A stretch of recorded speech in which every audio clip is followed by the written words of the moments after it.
Qual a primeira reação, assim, quase que instintiva quando alguém critica a gente? Ou aponta um erro nosso? Vamos combinar, né? É querer se justificar na hora, explicar o nosso lado, defender. É quase um reflexo mesmo. Mas e se, sei lá, em muitas situações, a verdadeira força, o movimento mais inteligente, talvez, fosse justamente não fazer isso? Parece estranho, eu sei. Vai contra o que a gente está acostumado. E é justamente essa a ideia, essa coisa meio contraintuitiva que a gente vai explorar hoje. Como o silêncio, sabe? Ou uma resposta bem pensada podem ser, na verdade, ferramentas estratégicas. E poderosas. Para essa nossa conversa, a gente juntou um material bem variado, bem interessante. Tem a visão pragmática do Maquiavel, aquela coisa direta, a filosofia dos estoicos, Sêneca, Marco Aurélio, focada na serenidade, as táticas do Sun Tzu, lá na Arte da Guerra, e a gente vai tentar conectar isso tudo com umas ideias da psicologia social de hoje, sabe? Principalmente sobre como a nossa percepção de autoridade, de controle, muda numa briga, numa interação mais tensa. Então, a missão aqui hoje é entender por quê e talvez quando segurar essa defesa imediata pode dar mais resultado do que, sei lá, rebater na hora. E olha, não estamos falando de ser passivo, de fraqueza, nada disso. É pensar nisso como uma escolha ativa, sabe? Uma jogada consciente para lidar com a situação. Ok, então, vamos começar a desempacotar isso. Para começar, por que essa nossa vontade quase incontrolável de se defender pode acabar sendo ruim, prejudicial mesmo? Maquiavel, lá no O Príncipe, né? Eles já falavam muito do peso das aparências. Ele dizia que na vida pública, como as pessoas te percebem, muitas vezes isso importa mais do que a verdade objetiva, o fato cru. Tem uma ideia que resume bem isso. Quem se defende demais, levanta suspeita. Faz sentido, né? Parece que a insistência em se explicar quase que sinaliza que tem algo ali para esconder. Sim, é fascinante esse pragmatismo do Maquiavel, porque o foco dele é totalmente no resultado, né? O silêncio ou essa não defesa vira estratégia quando a acusação por si só não tem força real para manchar a imagem pública ou para ganhar muita atração, sabe?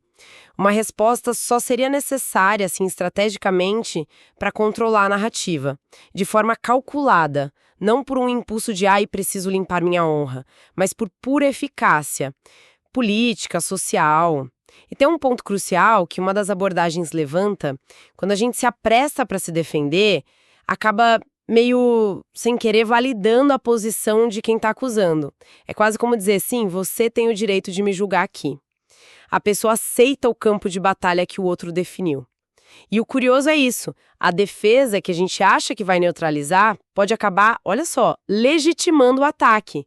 Paradoxal, né? Isso me leva direto para os estoicos. Sêneca, Marco Aurélio, eles tinham um olhar bem diferente, né? Muito mais para dentro, para a fortaleza interior. Para eles, não reagir a um insulto, a uma crítica, era prova de força, De caráter. de grandeza de espírito, como eles diziam. A lógica era quase radical para hoje em dia. Se a crítica for verdade, ótimo, é um presente, usa para melhorar. Agora, se for falsa, é só barulho, ruído externo, não merece sua atenção nem sua paz. O silêncio, para eles, não era bem estratégia de imagem, era um escudo para a tranquilidade interna mesmo. O histórico está todo nessa autossuficiência emocional. O poder de verdade para ele está na capacidade de não se deixar abalar pelo julgamento dos outros. É cultivar um estado interno onde a opinião de fora, principalmente se for maldosa ou ignorante, simplesmente não eco, sabe? Não encontra lugar. É um jeito de preservar a energia mental, emocional, não se deixar arrastar para o olho do furacão do outro. A crítica só tem o poder que a gente dá para ela, no fim das contas. E ainda tem a camada tática, né? Que Sun Tzu explora tão bem na Arte da Guerra. Reagir na hora a uma provocação, principalmente se for com emoção, é como pegar um mapa e apontar: olha, meu ponto fraco é aqui, pode vir. Revela onde dói. Isso, mostra vulnerabilidade. Por outro lado, ignorar um ataque, não dar a resposta que o outro espera, pode ser uma manobra. para confundir. Para deixar o adversário gastar energia atacando o vento, sabe? Ou até para fazer ele parecer meio tolo, insistindo em algo que não tem efeito. Aquela imagem clássica, né? Deixar o inimigo golpear o vento, exato.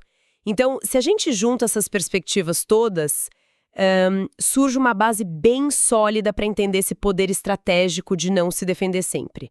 Maquiavel entra com o cálculo da situação. O silêncio é bom quando protege ou quando melhora a posição estratégica. Os estoicos trazem a resiliência interna. A crítica não me atinge se eu tenho domínio sobre mim. E Sun Tzu adiciona a tática: não reaja para não mostrar fraqueza e para desorientar o oponente. O ponto central, que fica claro em várias abordagens, é que essa postura não é submissão, não é covardia. É um ato de soberania pessoal, sabe? Uma escolha deliberada. Como e quando responder, ou não responder. É ter controle sobre a própria reação. Ok, essa base toda filosófica, estratégica é muito forte. Mas aqui é que a coisa fica realmente interessante, eu acho. Como é que a gente traduz isso para o nosso dia a dia? Sabe? Para as discussões no trabalho, para os desentendimentos em família, até para as tretas online. As ideias que a gente analisou trazem exemplos bem práticos. Vamos pensar num cenário clássico. Jantar de família. Alguém solta: você nunca ajuda em casa. A vontade imediata é o quê? Listar as últimas 50 coisas que você fez, né? Com certeza. Vem aquela lista mental na hora. Mas isso geralmente só joga mais lenha na fogueira. Uma das ideias é tentar uma resposta mais calma, que não entre na defensiva. Algo tipo: entendo que você se sinta assim. Ou percebo que isso é importante para você. Parece uma abordagem meio estoica, né? Focada em reconhecer o sentimento do outro, sem necessariamente concordar ou ficar se explicando. E muitas vezes funciona justamente porque quebra o padrão esperado do conflito. Desarma a pessoa. Se você não dá a contra-argumentação, a justificativa que o outro talvez estivesse esperando, o roteiro da briga quebra. Não tem mais combustível para escalar a discussão. E mais, essa calma inesperada pode até criar um espacinho para outra pessoa talvez pensar sobre a própria generalização nunca. Será que é nunca mesmo? A serenidade, quando é genuína, tem esse poder, sabe?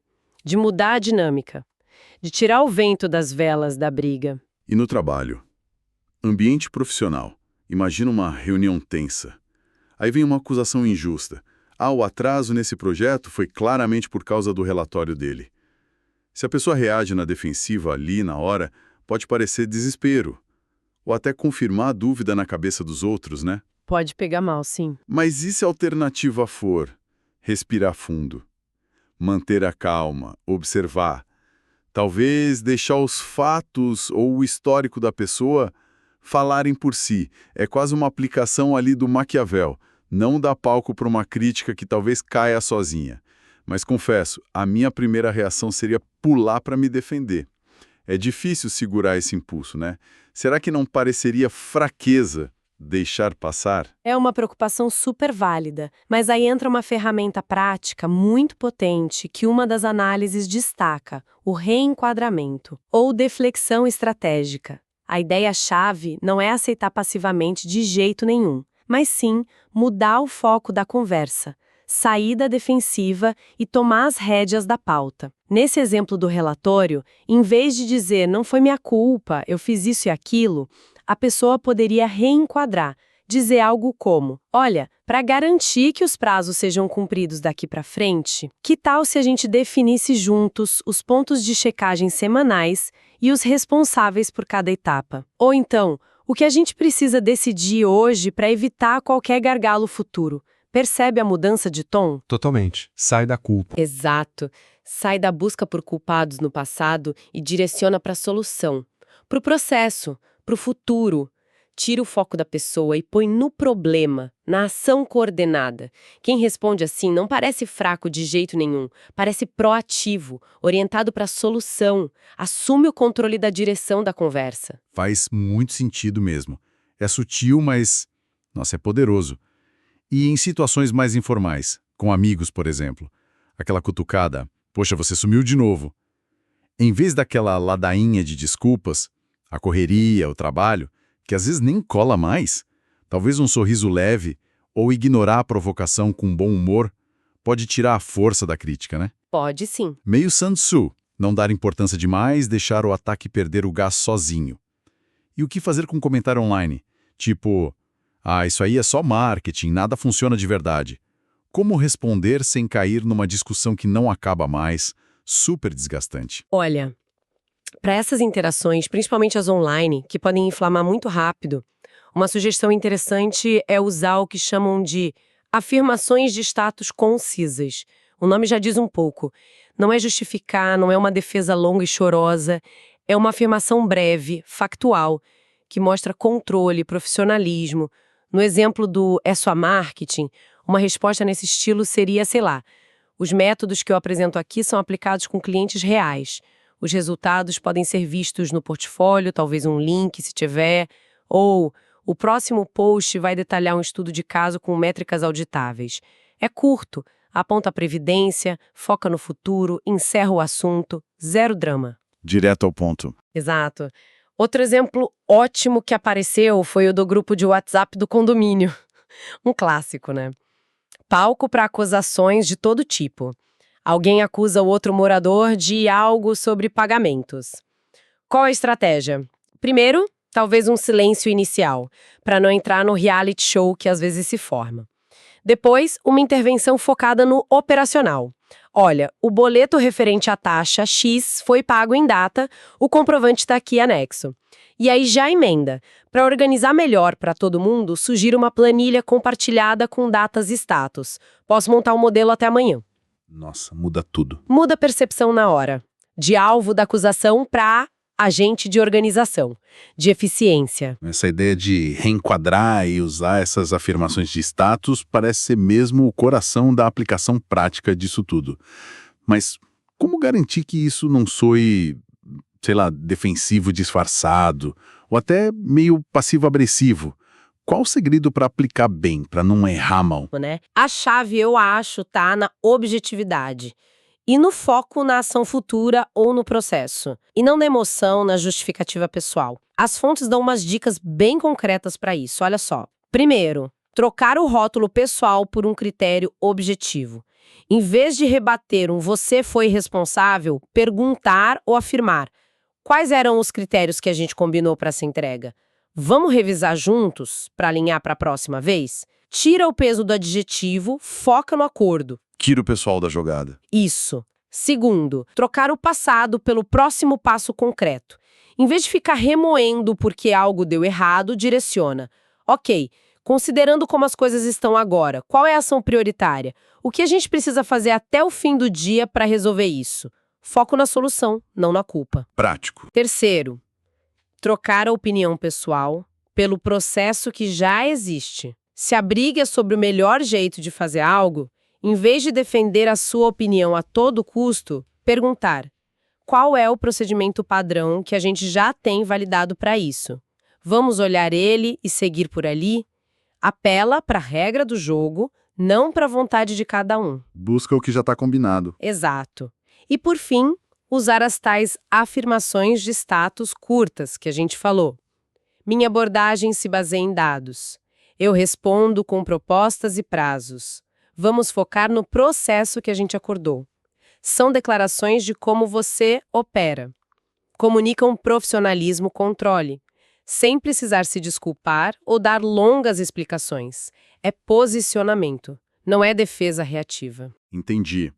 É uma postura que passa controle, passa foco, e uma das fontes mencionou algo interessante. Chamou de judô social. A ideia é de que quem ataca muitas vezes precisa da nossa reação para se validar, para ter onde apoiar a agressão, sabe? E se essa reação não vem, o atacante pode perder o equilíbrio, se ceder, acabar se expondo mais. Você pode explicar um pouquinho melhor essa dinâmica? Sim, essa analogia do judô social é ótima, bem visual. No judô, você usa a força, o movimento do oponente contra ele mesmo, né? Aqui, a ideia é parecida. Um ataque verbal, uma provocação, muitas vezes busca gerar uma reação emocional. Raiva, defensividade. Essa reação alimenta o conflito, dá energia para o atacante. Agora, quando a reação esperada não vem, quando a pessoa responde com calma, ou reenquadra o assunto, ou simplesmente não entra na provocação vazia, o atacante fica sem aquele apoio que ele contava. Fica no vácuo. Exato. Ele aplicou uma força que não encontrou a resistência que ele previa. Isso pode levar ele a insistir mais, a aumentar o tom, e nesse processo ele pode acabar revelando mais sobre o próprio descontrole dele, ou sobre a falta de base do ataque inicial. A ausência de reação nesse sentido faz o atacante meio que tropeçar na própria investida. É um jeito de ganhar vantagem sem precisar contra-atacar direto. Mas, e aqui vem um ponto crucial, né? Essa estratégia tem limites, não é uma solução para tudo. Onde é que ela não se aplica? Ou onde pode ser até ruim? Com certeza. É fundamental ter essa clareza.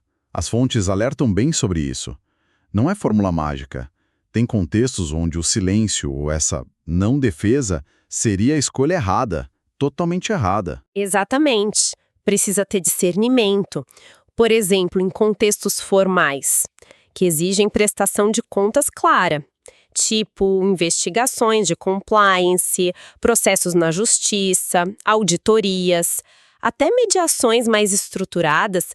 Nesses casos, o silêncio pode ser interpretado de forma negativa ou simplesmente não cumprir a obrigação de esclarecer os fatos. Aí a estratégia certa é a clareza documentada, a cooperação transparente, claro, dentro dos limites legais, e o registro formal das informações. A força nesses casos está na precisão, na documentação, não no silêncio. Um exemplo seria não corrigir um erro grave num relatório oficial só para não se defender. Isso seria negligência pura. Com certeza. E um ponto absolutamente crítico. Em situações de abuso ou assédio comprovado, o silêncio estratégico não substitui, de jeito nenhum, a necessidade de colocar limites firmes, de buscar redes de apoio, usar canais de denúncia formais, proteger a própria integridade, física e psicológica. Nesses casos, a ação assertiva, a busca por segurança é o principal. Poder saudável também envolve se proteger ativamente. E mesmo nas situações do dia a dia, é bom evitar uns erros comuns ao tentar aplicar a estratégia. Nada de textão emotivo no Zap, que só piora. Cuidado com ironia demais, que pode soar como agressão velada. E evitar se perder em explicações gigantes sobre suas boas intenções. O foco tem que ser em ações, processos, fatos, coisas observáveis. Então, o que tudo isso significa, no fim das contas? Se a gente pudesse resumir essa nossa exploração de hoje, eu diria que a gente descobriu que o silêncio e essa não defesa imediata, quando usados com estratégia, podem ser ferramentas surpreendentes, de poder pessoal, social, inspirados em Maquiavel, nos estoicos, em Sun Tzu e em princípios da psicologia. A gente viu que não é sobre ser passivo. É sobre gerenciar percepções de forma inteligente, controlar a narrativa e, muito importante, conservar a nossa própria energia, mental, emocional. Perfeito. O cerne da questão é a escolha consciente. Dominar o silêncio tático, saber reenquadrar uma conversa difícil, focando em solução, usar afirmações de status que sejam concisas, factuais. São habilidades que permitem que a pessoa defina os termos da interação, sabe? Em vez de só reagir ao que vem. Permite regular a temperatura emocional da situação e comunicar força, controle através da postura, das ações, muito mais do que com justificativas apressadas. É escolher deliberadamente quando o silêncio fala mais alto que as palavras. Não como fuga, de jeito nenhum, mas como uma curadoria sofisticada da própria energia e autoridade. É um sinal potente de equilíbrio, de controle interno. E, para a gente fechar, fica aqui uma provocação, para continuar pensando sobre isso. Se essa escolha de não se defender pode, de fato, alterar tanto a dinâmica, a percepção de uma situação, que outras suposições automáticas que a gente tem sobre como se comunicar. especialmente em momentos de conflito, de crítica, que talvez mereçam ser desafiadas também. Em que outras áreas da nossa vida uma pausa estratégica, sabe, uma reação menos imediata, mais pensada, poderia levar a resultados não só mais estratégicos, mas talvez mais construtivos, mais satisfatórios no longo prazo? Fica aí a reflexão.